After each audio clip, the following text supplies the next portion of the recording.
ಕಲಬುರಗಿಯ ಶ್ರೀ ಕೂಬಾ ಕಲ್ಯಾಣ ಮಂಟಪದಲ್ಲಿ ನಿನ್ನೆಯಿಂದ ನ್ಯೂಸ್ ಫಸ್ಟ್ನ ಮೆಗಾ ಎಜುಕೇಷನ್ ಎಕ್ಸ್ಪೋ ನಡೀತಾ ಇದೆ. ಎಜುಕೇಷನ್ ಎಕ್ಸ್ಪೋದಲ್ಲಿ ಕಲಬುರಗಿ, ಬೀದರ್, ಯಾದಗಿರಿ ಜಿಲ್ಲೆಯ ದ್ವಿತೀಯ PUC ಪಾಸ್ ಆಗಿರುವಂತಹ ವಿದ್ಯಾರ್ಥಿಗಳು ಹೆಚ್ಚಿನ ಸಂಖ್ಯೆಯಲ್ಲಿ ಭಾಗವಹಿಸ್ತಾ ಇದ್ದಾರೆ. ಮುಖ್ಯವಾಗಿ ದ್ವಿತೀಯ PUC ನಂತರ ಮುಂದೆ ಯಾವ ಕೋರ್ಸ್ಗಳನ್ನು ಆಯ್ಕೆ ಮಾಡ್ಕೊಳ್ಬೇಕು, ಯಾವ ಕಾಲೇಜ್ಗಳನ್ನು ಆಯ್ಕೆ ಮಾಡ್ಕೊಳ್ಬೇಕು ಅನ್ನೋದ್ರ ಬಗ್ಗೆ ಮಾಹಿತಿಯನ್ನ ಬೇರೆ ಬೇರೆ ಟಾಪ್ ಮೋಸ್ಟ್ ಯೂನಿವರ್ಸಿಟಿಗಳು, ಕಾಲೇಜ್ಗಳಿಂದ ಪಡ್ಕೊಳ್ತಾ ಇದ್ದಾರೆ. ಮುಖ್ಯವಾಗಿ ಯಾದಗಿರಿ ಜಿಲ್ಲೆ ನಮ್ಮ ರಾಜ್ಯದ ಅತ್ಯಂತ ಹಿಂದುಳಿದಂತಹ ಜಿಲ್ಲೆಗಳಲ್ಲಿ ಒಂದು. ಯಾದಗಿರಿ ಜಿಲ್ಲೆಯ ಎಲ್ ಕೋನಪ್ಪ ಎಜುಕೇಷನ್ ಟ್ರಸ್ಟ್ನ ನಲ್ಲೂ ಕೂಡ ಟಾಪರ್ಸ್ ವಿದ್ಯಾರ್ಥಿಗಳಿದ್ದಾರೆ. ಶೇಕಡ 85ರಷ್ಟು ಮಾರ್ಕ್ಸ್ಗಳನ್ನು ಪಡ್ಕೊಂಡಿದ್ದಾರೆ. ಶೇಕಡ 91ರಷ್ಟು ಮಾರ್ಕ್ಸ್ಗಳನ್ನು ಪಡ್ಕೊಂಡು ಕಾಮರ್ಸ್ ವಿಭಾಗದಲ್ಲಿ ಉತ್ತೀರ್ಣರಾಗಿದ್ದಾರೆ. ಮುಖ್ಯವಾಗಿ ಇಲ್ಲಿ ನಮ್ಮೊಂದಿಗೆ 3 ವಿದ್ಯಾರ್ಥಿಗಳಿದ್ದಾರೆ. ಮುಖ್ಯವಾಗಿ ಪ್ರೀತಿ, ಜೋಸೆಫ್, ಜ್ಯೋತಿ ಮತ್ತು ಸುನೀತಾ, ಈ 3 ವಿದ್ಯಾರ್ಥಿಗಳಿದ್ದಾರೆ. ಇವರೆಲ್ಲರೂ ಕೂಡ ಯಾದಗಿರಿಯ ಕುಗ್ರಾಮಗಳಿಂದ ಬಂದಿರುವಂತರು ಮತ್ತು ಕಡು ಬಡತನದ ಕುಟುಂಬದ ಹಿನ್ನೆಲೆಯಿಂದ ಬಂದಿರತಕ್ಕಂಥ ವಿದ್ಯಾರ್ಥಿಗಳು. ಜ್ಯೋತಿ ಅವರ ತಂದೆ ಕಟ್ಟಡ ಕಾರ್ಮಿಕರಾಗಿದ್ದಾರೆ. ಅದೇ ರೀತಿಯಲ್ಲಿ ಪ್ರೀತಿ ಜೋಸೆಫ್ ಕೂಡ ಒಂದು ಕುಗ್ರಾಮದಿಂದ ಬಂದು ಶೇಕಡ 91ರಷ್ಟು ಮಾರ್ಕ್ಸ್ ಅನ್ನ ಕಾಮರ್ಸ್ ವಿಭಾಗದಲ್ಲಿ ಪಡ್ಕೊಂಡಿದ್ದಾರೆ. ಸುನೀತಾ ಕೂಡ ಡಿಸ್ಟಿಂಕ್ಷನ್ ಅಲ್ಲಿ ಪಾಸ್ ಆಗಿರ್ತಕ್ಕಂಥ ವಿದ್ಯಾರ್ಥಿನಿ. ಇವರೊಂದಿಗೆ ಮಾತನಾಡೋಣ. ಮುಖ್ಯವಾಗಿ ಈ ನಗರ ಪ್ರದೇಶಗಳ ವಿದ್ಯಾರ್ಥಿಗಳು ಡಿಸ್ಟಿಂಕ್ಷನ್ ಅಲ್ಲಿ ಪಾಸ್ ಆಗುವಂಥದ್ದು ಏನು ವಿಶೇಷ ಅಲ್ಲ, ಅದರಲ್ಲಿ ಯಾವುದೇ ಅಚ್ಚರಿ ಇಲ್ಲ.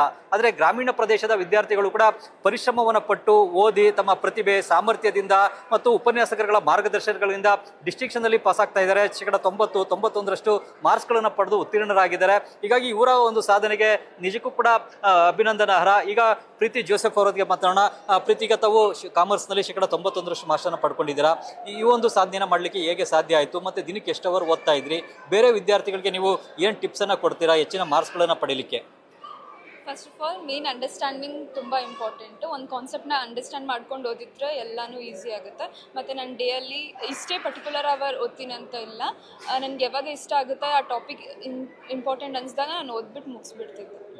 ಈಗ ನಿಮ್ಮ ಕಾಲೇಜಿನಿಂದ ಪ್ರಿನ್ಸಿಪಾಲ್ ಅವರಿಂದ ಆಗ್ಬೋದು, ಲೆಕ್ಚರರ್ಸಿಂದ ಆಗ್ಬೋದು, ಯಾವ ರೀತಿ ಗೈಡೆನ್ಸ್ ಸಿಗ್ತಾ ಇತ್ತು? ಅದು ಹೇಗೆ ನೆರವಾಯಿತು ನಿಮಗೆ? ಈಗ ಸೆಕೆಂಡ್ PUC ನಲ್ಲಿ ನಿಮ್ದು ಎಷ್ಟು ಪರ್ಸೆಂಟೇಜ್ ಬಂದಿದೆ? ಸೆಕೆಂಡ್ PUC ಅಲ್ಲಿ ನಂದು 91.33% ಬಂದಿದೆ. ನಂದು ಟೀಚರ್ಸ್ ಎಲ್ಲ ಸಪೋರ್ಟಿವ್ ಆಗಿದ್ದರು. ನನ್ನ ಪ್ರಿನ್ಸಿಪಲ್ನು ಅಷ್ಟೇ ತುಂಬ ಸಪೋರ್ಟಿವ್ ಆಗಿದ್ದರು. ಎಲ್ಲ ಅಪ್ಡೇಟ್ಸ್ನೆಲ್ಲ ಇಮಿಡಿಯೇಟ್ಲಿ ನಮಗೆ ಕಳಿಸ್ತಾ ಇದ್ದರು. ಹಾಗೆ ನಾನು ತುಂಬ ಎಲ್ಲ ಎಜುಕೇಷನ್ದು ಇದರಿಂದ ನಾನು ತುಂಬ ಅಪ್ಡೇಟೆಡ್ ಇದ್ದೆ. ಈಗ ಯಾದಗಿರಿಯಿಂದ ನಿಮ್ಮ ಊರು ಎಷ್ಟು ದೂರ? ನೀವು ಯಾದಗಿರಿಯಿಂದ ನಿಮ್ಮ ಕಾಲೇಜ್ಗೆ ಹೇಗೆ ಟ್ರಾವೆಲ್ ಮಾಡ್ತಾ ಇದ್ರಿ, ಹೇಗೆ ಅಂತ? ನಮಗೆ ಪಪ್ಪ ಅವರೇ ಬಿಡ್ತಿದ್ರು. ಪಪ್ಪ ಮತ್ತು ಅಣ್ಣ ನನ್ನ ಕರ್ಕೊಂಡು ಬರ್ತಿದ್ರು. ಒಂದು 3-4 ಕಿಲೋಮೀಟರ್ಸ್. ಹಳ್ಳಿ. ಹಳ್ಳಿ. ಹಳ್ಳಿಯಿಂದ ಬಂದು 91% ಮಾರ್ಕ್ಸ್ ತಗೊಂಡಿದ್ದೀರಾ? ಹೌದು. ನಿಮ್ಮ ಕುಟುಂಬದ ಬ್ಯಾಕ್ಗ್ರೌಂಡ್ ಹೇಗಿತ್ತು? ಕುಟುಂಬದ ಸಪೋರ್ಟ್ ಹೇಗಿತ್ತು? ನಮ್ಮದು ಕುಟುಂಬ ಬಂದ್ಬಿಟ್ಟು ನಮ್ಮ ಪಪ್ಪ ಅವರು ವೆಲ್ಡರ್, ನಮ್ಮ ಮಮ್ಮಿಯವರು ಹಾಸ್ಟೆಲ್ ವಾರ್ಡನ್. ಅವರು ಗೌರ್ಮೆಂಟ್ ಇದರಿಂದನೇ ಇದ್ದಾರೆ, ಬಟ್ ಅದು ಕಾಂಟ್ರಾಕ್ಟ್ ಬೇಸಿಸಲ್ಲಿ ಇದೆ. ನಮ್ಮದೆಲ್ಲ ತುಂಬ ಬಡ ಕುಟುಂಬನೇ. ನಮ್ಮದು ಪಪ್ಪನೂ ತುಂಬ ಕಷ್ಟಪಟ್ಟು ನನಗೆ ಓದಿಸಿದ್ದಾರೆ. ನಾನು ತುಂಬ ಕಷ್ಟಪಟ್ಟು ಓದಿದ್ದೀನಿ. ಜೊತೆ ನೀವು ಕೂಡ ಈಗ ಎಷ್ಟು ಮಾರ್ಕ್ಸ್ಗಳನ್ನು ತೆಗೆದುಕೊಂಡಿದ್ದೀರಾ ಈಗ ದ್ವಿತೀಯ PUC ನಲ್ಲಿ? 89.8 ಸರ್. ಓಕೆ. ನಿಮ್ಮ ಕುಟುಂಬದ ಬ್ಯಾಕ್ಗ್ರೌಂಡ್ ಹೇಗಿತ್ತು? ನಿಮ್ಮ ಪೇರೆಂಟ್ಸ್ಗಳ ಸಪೋರ್ಟ್ ಹೇಗಿತ್ತು? ನಮ್ಮ ಕುಟುಂಬ ನಾವು ತುಂಬ ಬಡವರು ಸರ್. ನಮ್ಮ ಪಪ್ಪ ಒಬ್ಬರು ಕಟ್ಟಡ ಕಾರ್ಮಿಕರಾಗಿದ್ದರು. ನಮ್ಮ ಪಪ್ಪಗೆ ಸ್ವಲ್ಪ ಹೆಲ್ತ್ ಇಶ್ಯೂಸ್ ಇದೆ. ಅದೆಲ್ಲ ಇಟ್ಕೊಂಡು ನಾನು ಕಷ್ಟಪಟ್ಟು ಓದಿದ್ದೀನಿ. ಇಷ್ಟೆಲ್ಲ ಸಾಧನೆ ಮಾಡಿದ್ದೀನಿ. ಈಗ ಮುಂದೆ ಏನು ಮಾಡಬೇಕು ಅಂದ್ಕೊಂಡಿದ್ದೀರಾ? ಈಗ 88% ಬಂದಿದೆ ಕಾಮರ್ಸ್ನಲ್ಲಿ. ನೆಕ್ಸ್ಟ್ BCom ಮಾಡ್ಬೇಕಂತ ಮಾಡ್ಕೊಂಡಿದ್ದೀನಿ ಸರ್. BCom ಯಾವ ಕಾಲೇಜು ಏನಂತ ಆಯ್ಕೆ ಮಾಡ್ಕೊಂಡ್ರಾ ಹೇಗೆ? ಇಲ್ಲ ಸರ್, ಇನ್ನೂ ಮಾಡಬೇಕು. ಈಗ ಬೇರೆ ಬೇರೆ ಕಾಲೇಜ್ಗಳು, ಯೂನಿವರ್ಸಿಟಿಗಳೆಲ್ಲ ಇದೆ, ಅವುಗಳಿಗೆಲ್ಲ ಭೇಟಿ ಕೊಟ್ಟರೆ ಅಲ್ಲಿಂದ ಮಾಹಿತಿ ಪಡ್ಕೊಂಡ್ರಾ? ಇಲ್ಲ ರೀ ಸರ್, ಪಡ್ಕೋಬೇಕು.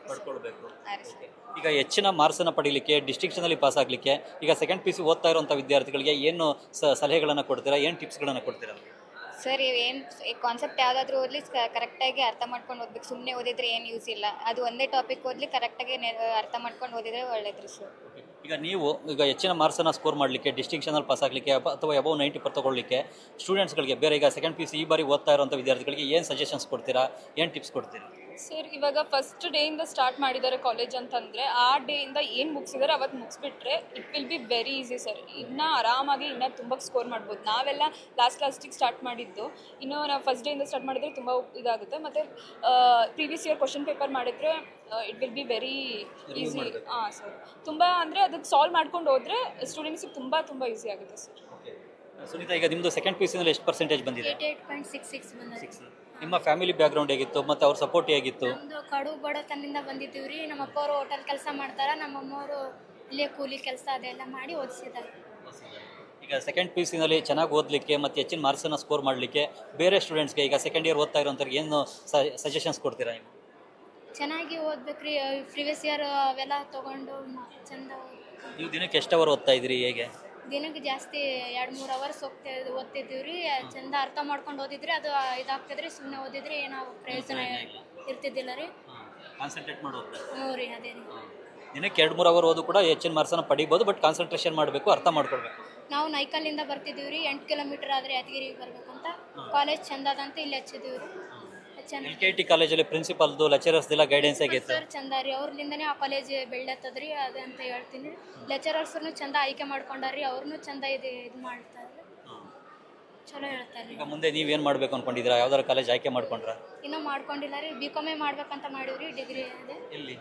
ಅಲ್ಲೇ ಯಾದಗಿರಿಯಲ್ಲಿ ನೋಡ್ಬೇಕು ರೀ. ಅದೇ ಇಲ್ಲಿ ಎಜುಕೇಷನ್ ಎಕ್ಸ್ಪೋದಲ್ಲಿ ಬೇರೆ ಬೇರೆ ಕಾಲೇಜು ಸ್ಟಾಲ್ಗಳಿವೆ, ಇವರಿಂದೆಲ್ಲ ಮಾಹಿತಿ ಪಡ್ಕೊಂಡ್ರ?